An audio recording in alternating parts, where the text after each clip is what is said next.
All right, perfect. So we'll go ahead and get started. My name is Heather, and I am the project coordinator for the Emergency Respite Project here at the Arizona Caregiver Coalition.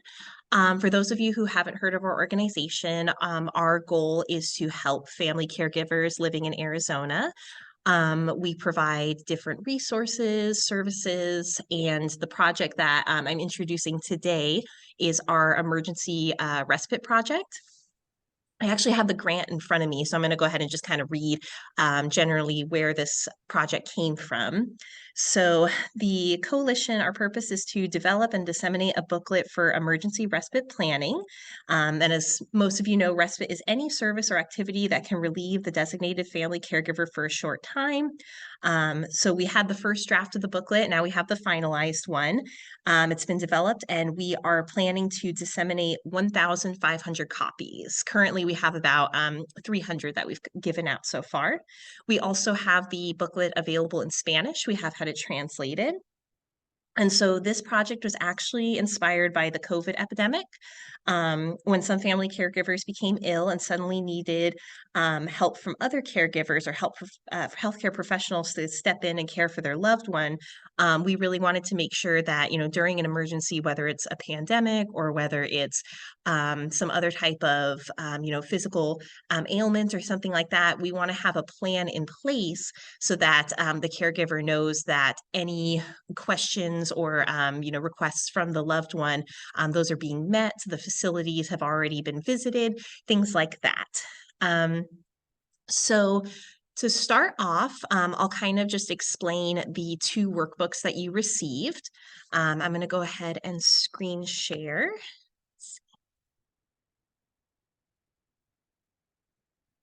Okay, so hopefully you all are seeing this screen here. So this is the first one, the Arizona Respite Care Guide. And if you're able to kind of go through and just take a look at it, we have the table of contents here. Overall, this book is explaining what respite is, how to prepare for emergencies, different types of respite care, ways to pay for respite care, and then important questions to ask respite facilities.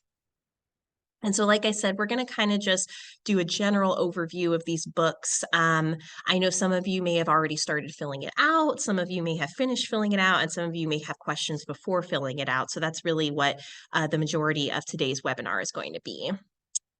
So yeah, respite means, caregivers need breaks.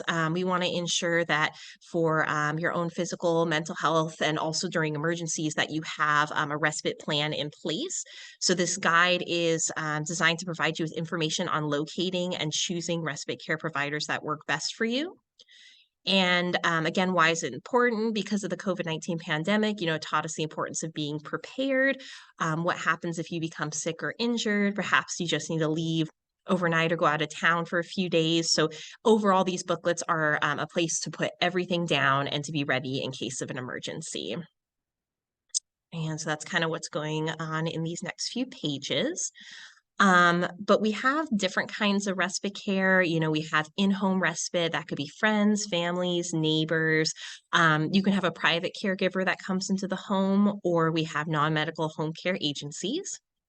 Sometimes you need respite outside of the home just for a few hours during the day. That's why the adult day health centers, they're these great programs where you can have your loved one for a few hours during the day just to have social activities and things like that. There's a lot of memory cafes in Arizona as well. Those are great for, individuals that have different dementia or things like that. Just really a safe place for both the caregiver and the loved one to be.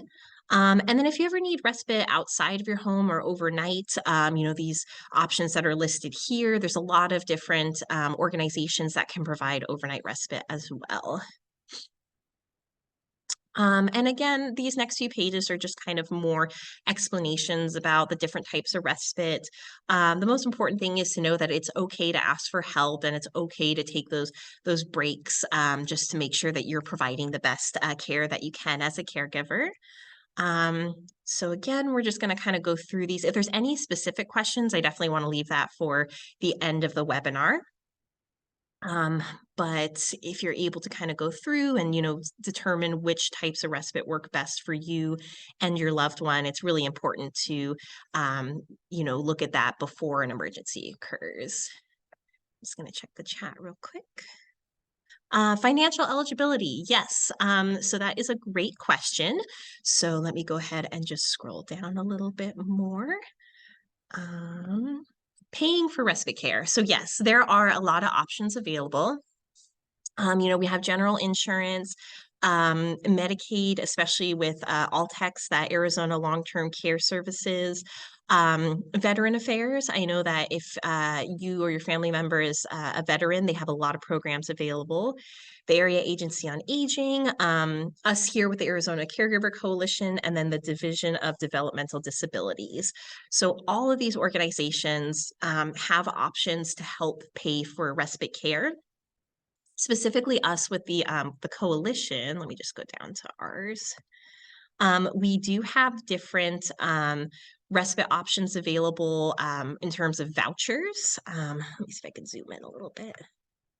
There we go.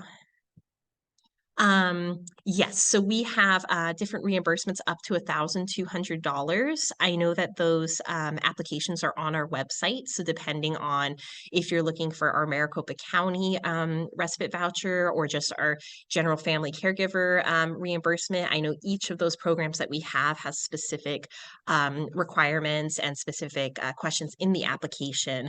So you could definitely go on our website here to look at what options are available. And then we do have another question in the chat. Oh, okay. Never mind. That was just Diana responding. Okay, perfect. So yeah, and again, a lot of these different organizations and services, we have the most up-to-date phone numbers and links available, but a lot of today's webinar and these booklets includes, doing research, seeing what works best for you, seeing what circumstances work best for you and your loved one. So this page here in the care guide, I think was a really great addition. It was actually directly from a caregiver. It's questions to ask respite facilities. So before an emergency happens, you're going to want to actually go, and if possible, with the person that you're caring for to, take a look at these facilities in person and to ask these kinds of specific questions. What kind of services do they provide? What are the requirements that must be met? Minimum and maximum number of days for respite care, daily activities. It's really important to ask these specific questions just to ensure the facility is going to be the right choice for you. So kind of looking at all these questions and making sure to ask them before deciding on a care facility, if that's something that you're looking for as well. Again, we can also have in-home respite if that's something that you and your loved one prefer. And then this last page is really just more services and resources. I think a lot of the times, whether it's volunteer organizations or whether it's more, the Area Agency on Aging, like all of these different resources out there, the more research you do, the better, just because it is able to see, maybe things that are local, maybe organizations that don't have as much fundraising or things out there to promote themselves. So sometimes these organizations are smaller, but a lot of them do have resources available. I'll go back to the chat. Oh, thank you. Okay, so that was kind of the overall care guide, just kind of asking these questions, seeing what's going to work best. So the second book, which is the Respite Plan Guide, that's the workbook. So that includes both the book and the poster. And so basically this is just where you're going to be writing down everything that you need during an emergency. I know initially we were kind of planning these webinars to be a space to fill them out together. But I think because everyone has so many different schedules and we want to make sure it's a time where both you and your loved one are available to fill it out together, we're going to keep these webinars open more for, questions that you might have and kind of just communication between those that have, experiences or have advice. Because I think the best advice that I can give is really to have an open communication between you guys. So if there's any, specific experiences that you've had before, you can share with others in the group. So we'll just kind of go over this as a quick overview.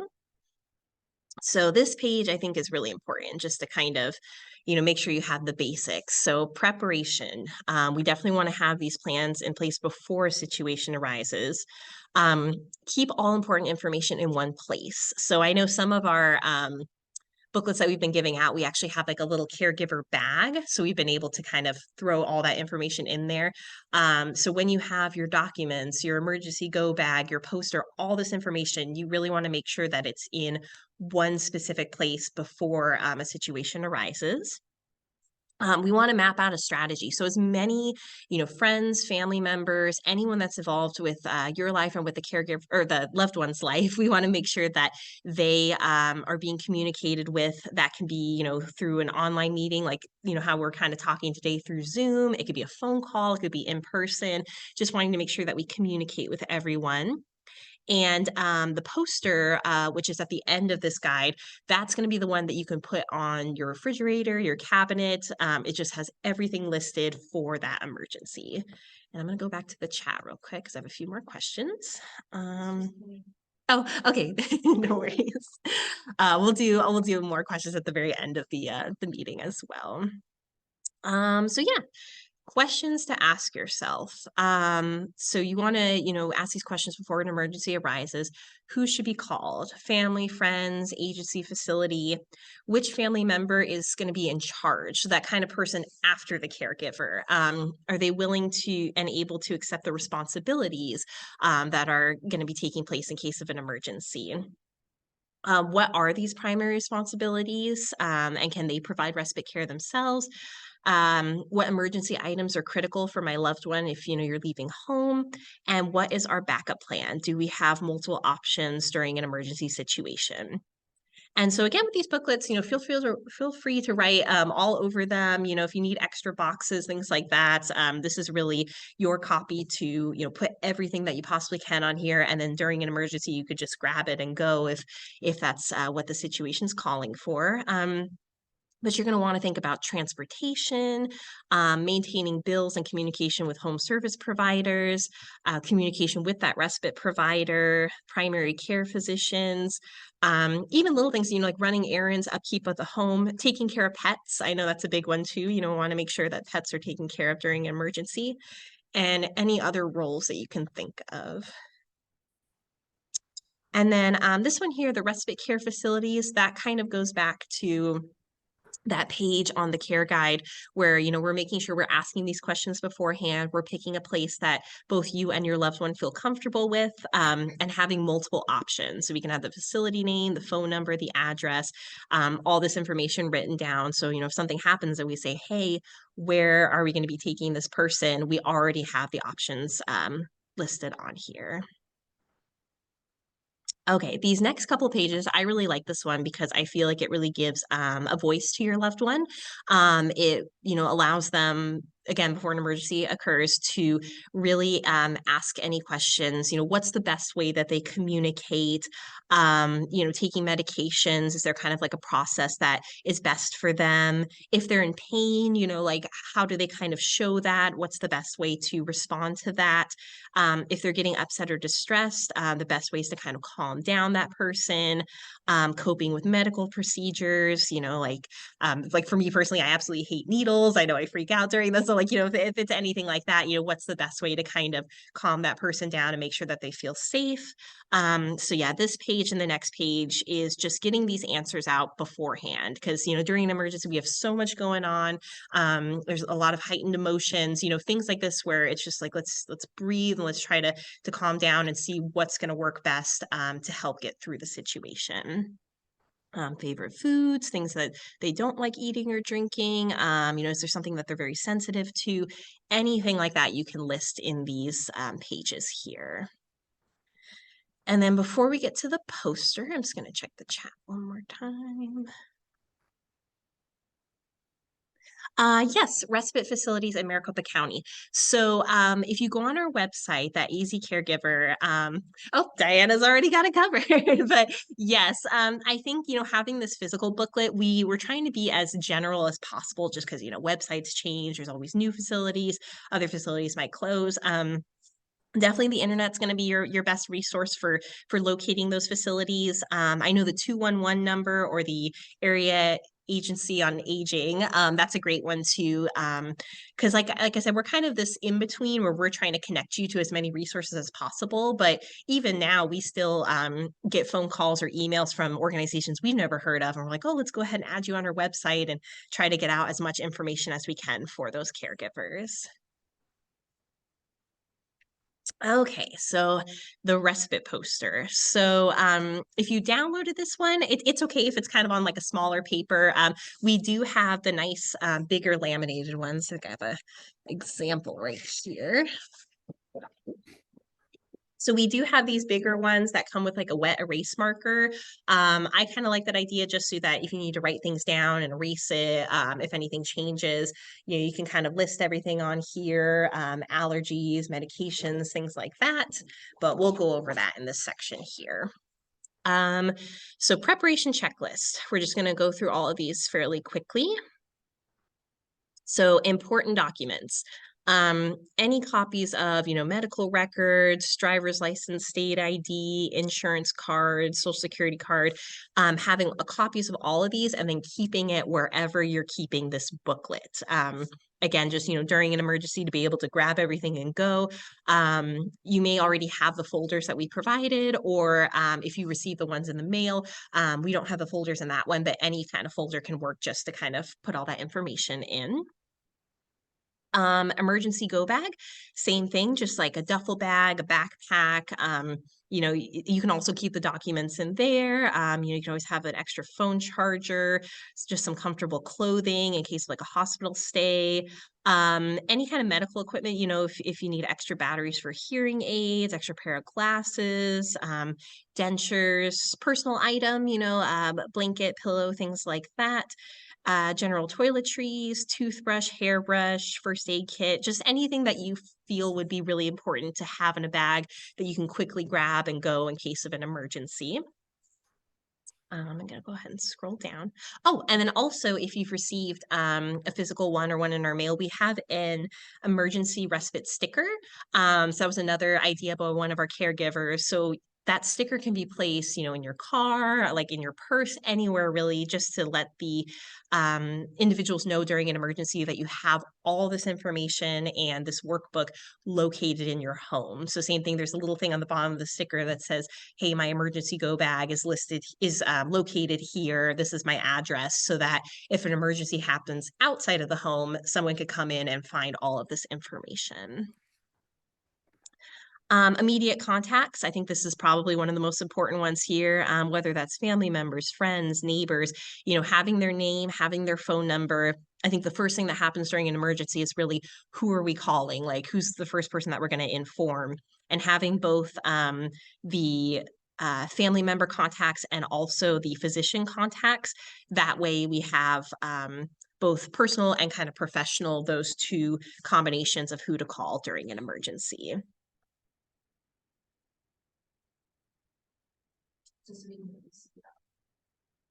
Oh, yes, yeah. Let me go ahead and move this out of the way. Okay, let me see if I can zoom in a little bit too. There you go. That might be a little bit easier to see. But yes, family members, physicians, therapists, care providers, anybody that you can think of.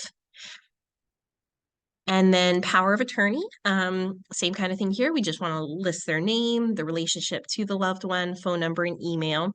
Some of you may also have medical power of attorney and mental health. If not, feel free to, leave those blank if it's just the one power of attorney. Allergies, essential medical equipment, just being able to jot these down really quickly so that during an emergency, that person can see, oh, we don't want to give them these medications. We don't want to give them these types of foods, just having them all listed in place. And then the medications page, this was another one that during, the new drafts of this, we wanted to include as many as possible. So I know that we're able to list 12 here. If you can't fit them all, we also have the back page of the poster to list additional ones as well. Just to be able to get the name down, frequency, things like that. And then we do have a medication administration schedule. So again, just to be able to write that down and have that chart. I'm sure a lot of you have these charts already. So you can even, make a copy if you want and just staple it in on the booklet, whatever works best for you.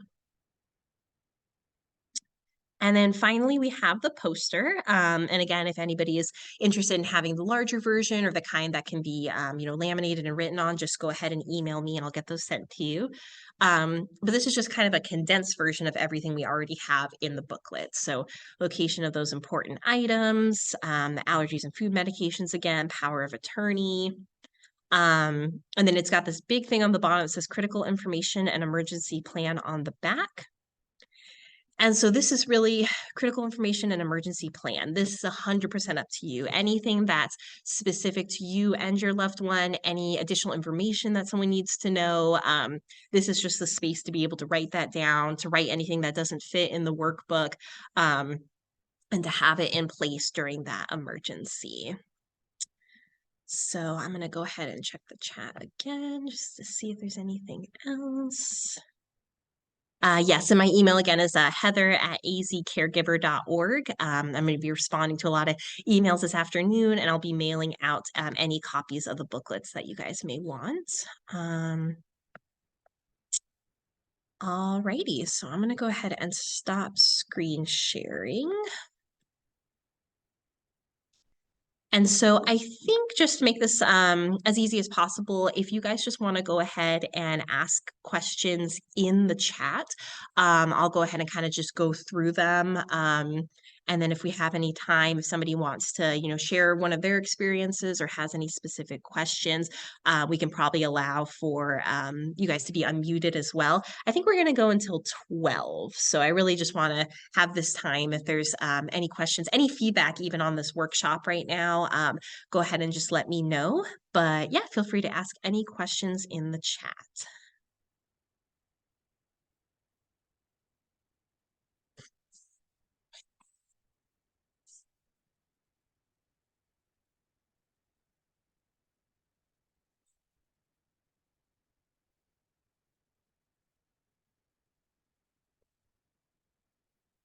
And also, I know with this being Maricopa County, they are requesting some feedback from caregivers. So I think we're going to be having a general feedback questionnaire that we'll be emailing out just to kind of see how the workbook is working for you, if it's easy to understand, if you have any specific questions.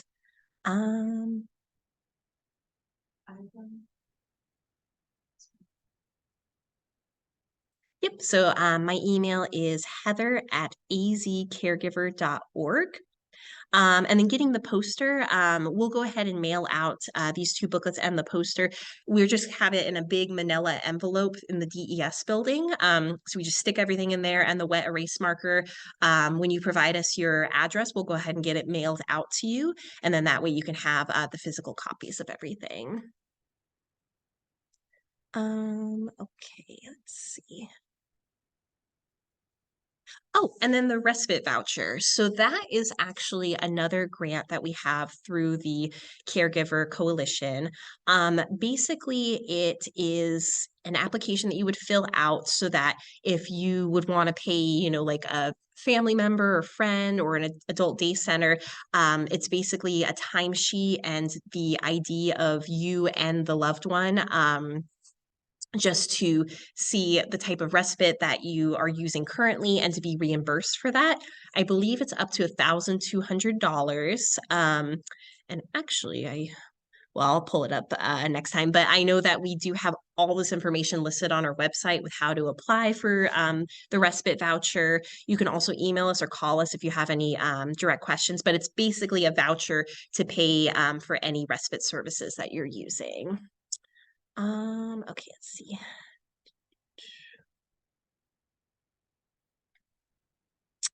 And yes, so the booklets, we still have the online ones, but again, just with the grant that we have through Maricopa County, we have like all 1,500 printed out in my office. So for the most part, I'm trying to get all those out just because I think having the physical, colored copy, that way it's easier just to write everything down and to have that bigger poster. So we can definitely get those mailed out to you guys. Let's see. Oh, and I hope my, let's see. I mean, I can. Okay. I'm not sure. Oh, okay. So, kind of medical equipment. I actually was able to go to a caregiver powerful tools class to kind of learn different ways to help, transport loved ones and the safest ways to make sure if somebody, needs help getting out of a car or help getting in and out of bed, things like that. We do have some classes available where we're teaching caregivers transportation methods. I think, do you know if we're going to have those, like the slideshows and stuff available on the website with the trainings that we've had for the gateway? Um, Currently, I'm not sure, and then since the classes go on to us a month, I'm not sure what happens. I guess that's Okay. one of those things everyone just needs to kind of stay tuned for. Okay. If possible, I'll see if I can get some of the information that they gave out for the class to us to see if we can maybe Yeah. have it sent out to them. That would be great. So yeah, for any, questions with different devices to help move a loved one, we are hoping to get those slideshows available. And I know our website, or if you call us as well or email us, we can provide some websites on different medical equipment and just some general information on how to help transport patients. Let's see. And yeah, if there's any questions, if anyone's feeling like they really are wanting to, talk to somebody about what they're going through as a caregiver. I know there's a lot of hardships. There's a lot of, difficult emotions kind of going through this role. That's what we're here for. I know our phone number, we do have AmeriCorps volunteers that are trained to answer any questions you might have.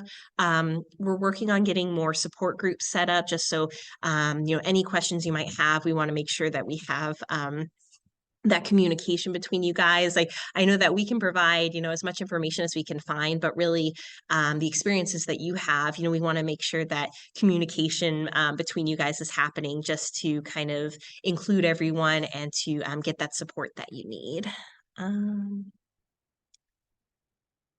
Okay. Okay. So then the physical book. So the only restriction right now is that for the most part, we're trying to only provide the physical copies in Maricopa County. I've been trying to work with the individuals that work on the grant, and I know that having the digital copy available, that is okay. And we can definitely send like a more professional version through PDF.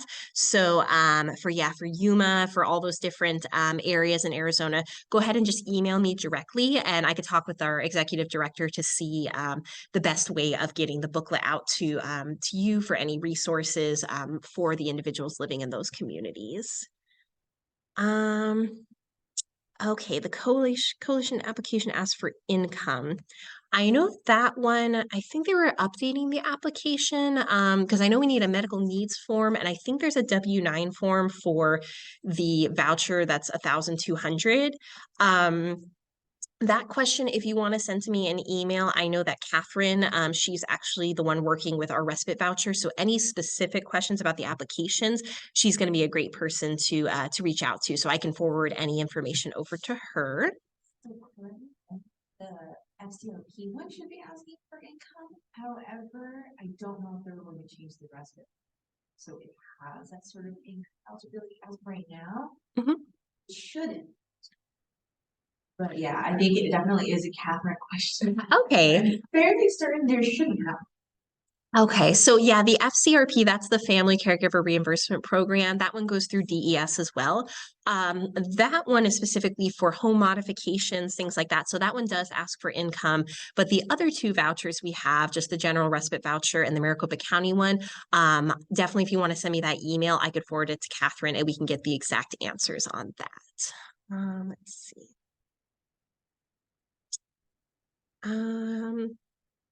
And so anybody who may be having technical difficulties with the Zoom call, we are going to have this recorded. Are we going to put it on the website? I think. Completely up to you. Okay, we'll either have it on the website or we can probably go ahead and just email you the link. We'll find the best way to get that out to you guys. Let's see. Oh, and then yes, 211. That is the general Arizona information. I know it's a resource that comes up a lot with aging populations and with a lot of senior resources. So I think it's just if you call 211, it automatically goes to someone who can help with any questions regarding caregiving and regarding any services you may be looking for in your area. And there is a more specific one, Arizona too. Yeah, it's 211arizona.org. So if you're looking for Arizona specific, So 211arizona.org. Oh, phone number. Yes. Let's see. I think we got that in there. There you go. So yeah, it's going to be that 888-737-7494. So that goes directly to everybody in the office. We have AmeriCorps members that are answering calls. I'll be available to answer calls specifically regarding the booklets. Catherine takes those calls as well. We have a lot of people that are available to answer any questions you might have. Okay, perfect. So I think we are caught up with the chat questions. Oh, here we go. We have another one. Um, So I know that there are some limitations on the respite vouchers if you're already receiving funding from like different programs. Again, that's a great Catherine question, just because, we want to try to provide as much help as we can for caregivers. So if there's any specific questions about payments or about costs or anything like that, feel free to email me and then I'll get that forwarded over to her. Oh, awesome. And then we had somebody put the 211 website in the chat. And then yeah, I guess if anybody wants to go off mute, we can try if anybody wants to kind of share their story or has any feedback or kind of um experiences that they want to share. We want to use these last 20 minutes just to have you guys communicate if you have any questions. Feel free to just unmute yourself if you have anything that you would like to add to the webinar today.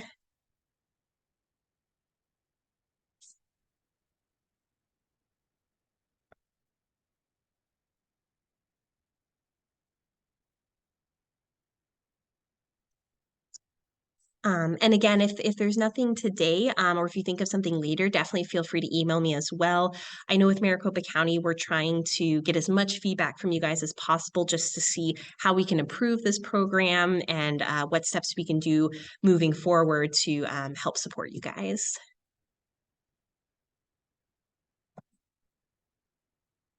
And thank you for all the positive feedback as well. I appreciate it.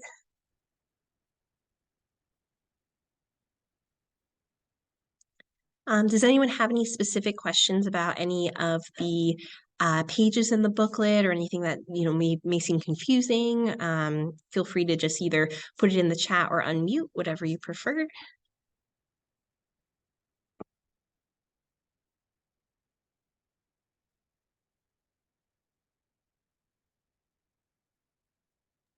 I have a question. This is Amy Scalpin.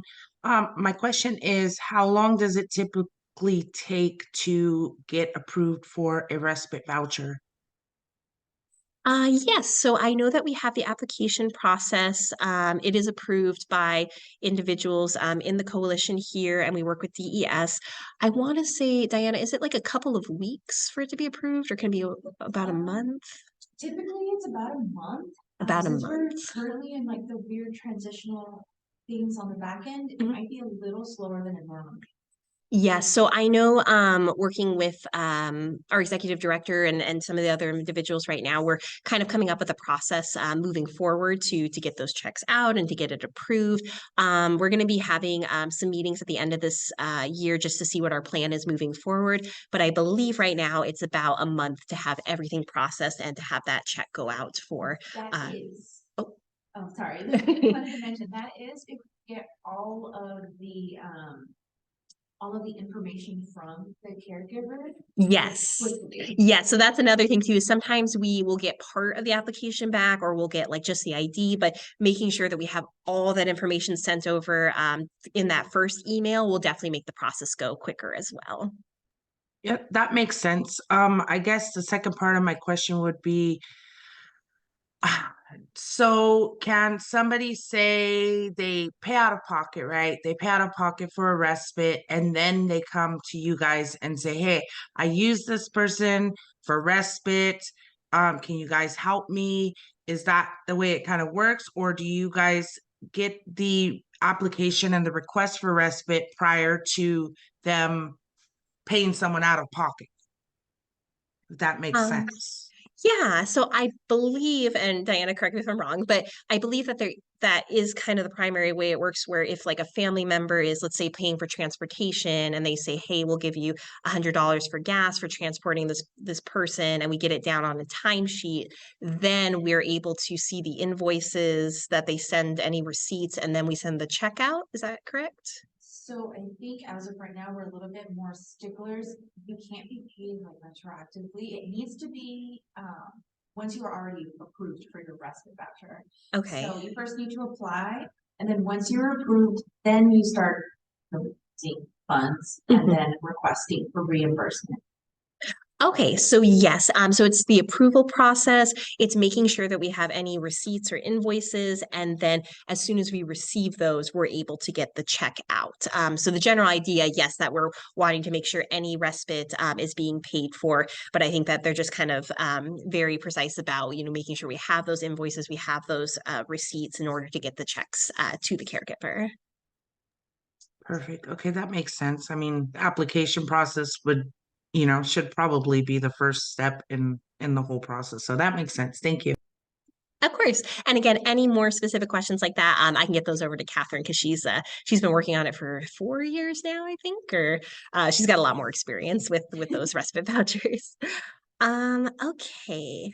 And then modification reimbursement. Yes. So anything for home modification, that's the family care, what's that one called? Family caregiver reimbursement program. Family caregiver reimbursement program. That's the one specifically for any home modification, for any assistive devices. And that one is actually Brandon. So that's somebody else in the coalition. So any of those kinds of questions, feel free to email me and I will forward them to the correct person. Anybody else want to jump on with any questions or feedback or anything?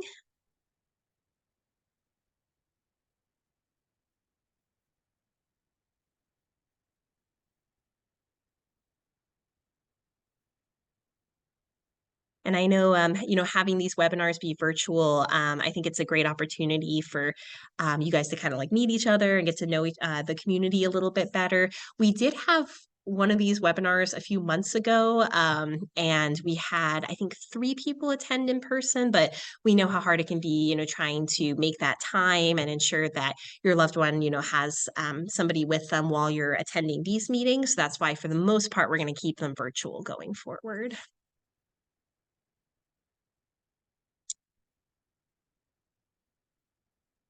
All right, so give it a couple more minutes. I do think we'll probably cut the time at 11:45 unless there's any more specific questions. But again, I know with this program being through Maricopa County, we just want to get feedback from you guys, see what we can be doing better, and just find the best ways to provide you guys with those resources and information.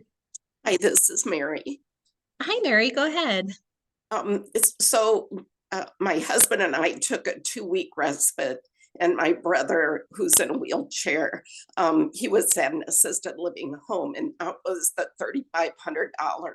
So I guess I misunderstood because I thought first we had to have the receipt from the assisted living facility in order to submit for possibly his $1,200 reimbursement.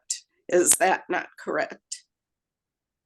That is a great question. I know that primarily the respite vouchers are more for if it's like a short-term respite or just needing, something maybe once a week, things like that. So in terms of having kind of reimbursement for that actual facility, that's going to Mhm. be a great question for Catherine as well. So if you want to just email me that question, I'll go ahead and forward it over to her just to ensure that we would be able to cover for those types of costs. Well, my second question is, will they increase that amount? Because certainly $1,200, he paid $3,500 for 2-week care. That's very expensive. Yes, so that is one thing we're really working on right now is I think they're trying to get it up to 2,400. All of it is grants. All of it is really communicating with the state and letting them know, the importance and the need.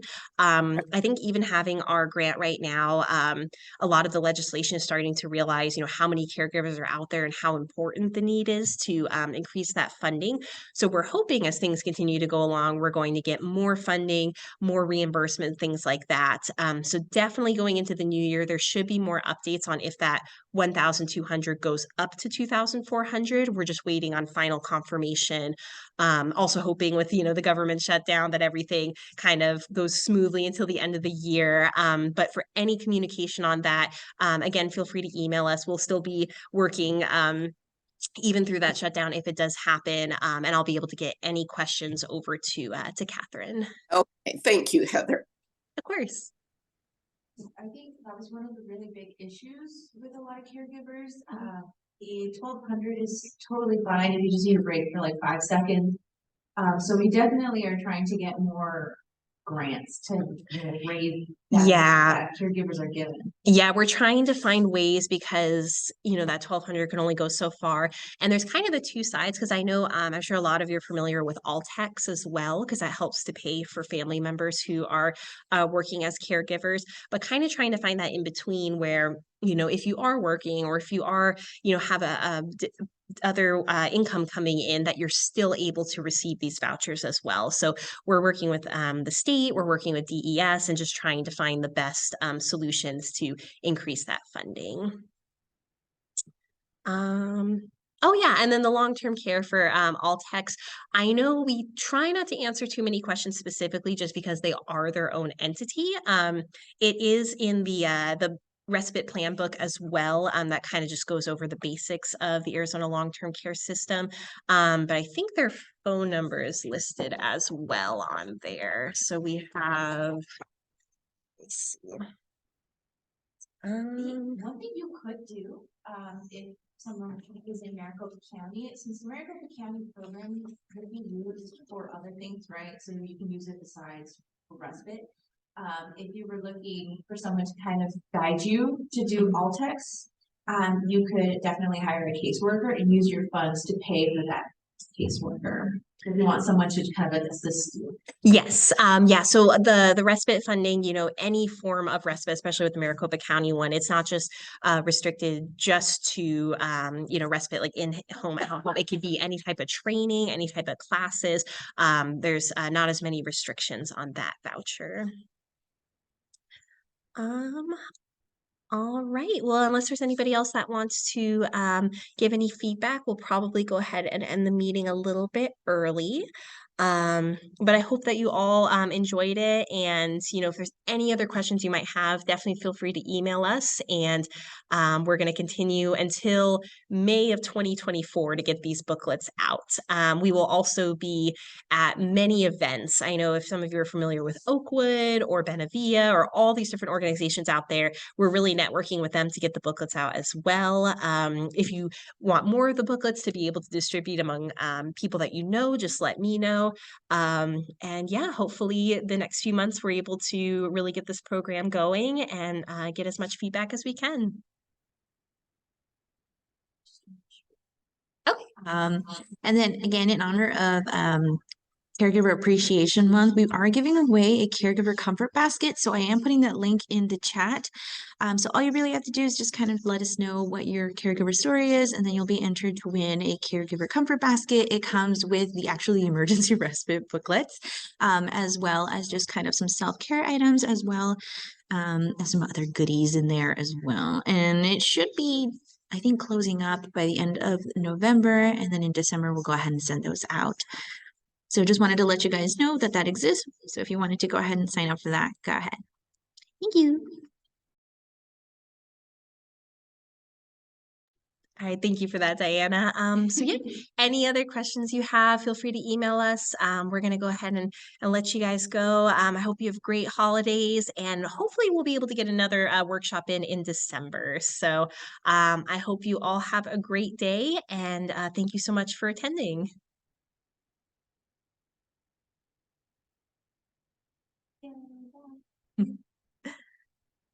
Thank you very much. Oh, bye. Thank you. Appreciate it. Have a great one.